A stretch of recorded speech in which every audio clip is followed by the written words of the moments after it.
the Shark's Fin on Meru Central. This is the anti-Everest. Meru is not just hard, it's hard in this really complicated way. You gotta be able to ice climb, mix climb, and you gotta be able to do big wall climbing at 20,000 feet.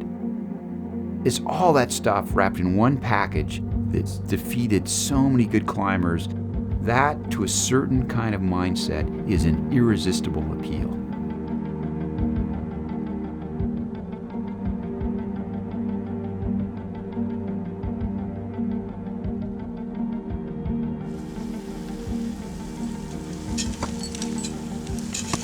Climbing is very risky, but I do it by choice.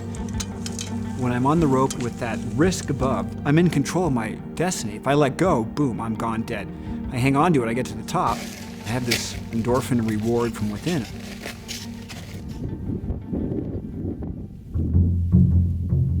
The game in climbing is cut that line as fine as you can, but you don't want to take stupid risks.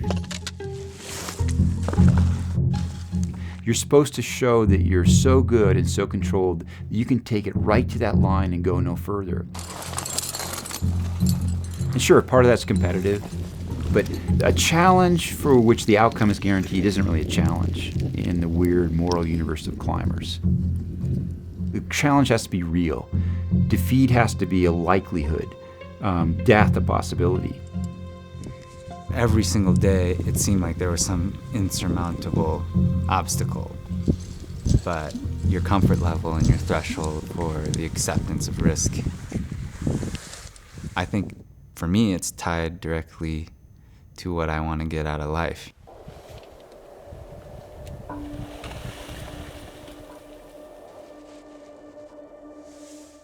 For a climber, I think one of the most key things you can do is assess each potential hazard in terms of what might go wrong.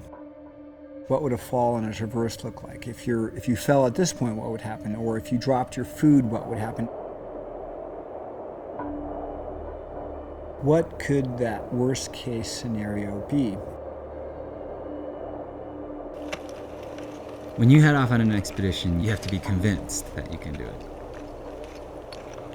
But I honestly wasn't totally prepared for what we encountered.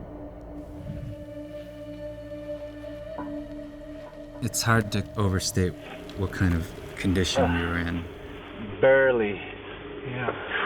I mean, we're literally down to eating a couple spoonfuls of granola in the morning and sharing a couple slices of salami during the day. I mean, we're definitely on pretty limited rations at this point. I'd be freezing, shivering uncontrollably. But I definitely didn't want to be the guy that said, "Oh, I'm cold, I want to go down." We were getting frayed. But there's this sort of bravado or this aspect of climbers. You never want to bring up retreat and going down until you really have to. Conrad's up there. I got up a couple moves in it, and I realized it's going to take us 4 or 5 hours to deal with this pitch. We're probably at about 20,500 feet, just short of the ridge. It's Arctic.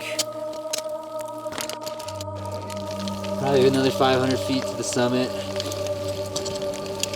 We're gunning for the ridgeline right below the summit. We've been going for probably 12 hours, and there's these giant chunks of snow and ice just slamming Renan. I could really feel that I was losing my fingers and toes. I started just screaming and yelling and crying. That was my absolute last breaking point. But they were talking about spending the night there. What if we push on? Should we push on? It's hard to describe what that line is, but you know when you cross it, and we'd already crossed it and drawn another line and then crossed it again and then drawn another line and crossed it again. As the mentor and the silverback, the old guy on the team, I was like, hey, this is it. We can't, we're done. We can't, it's too much risk involved.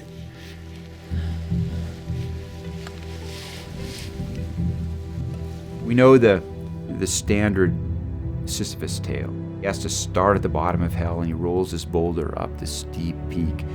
And then before he gets to the top, the powers of the universe flick the rock back down. He has to do it all over again, over and over again. There's no end, there's no reward. This was thought to be the definition of hell.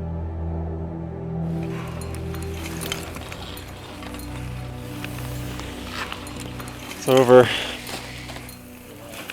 It's not easy turning around. Maybe it just wasn't meant to be climbed. To be within a stone's throw of the top and then not be able to pull it off, it was heartbreaking. All of us gave it our best. We pushed our limits, but there was something left undone.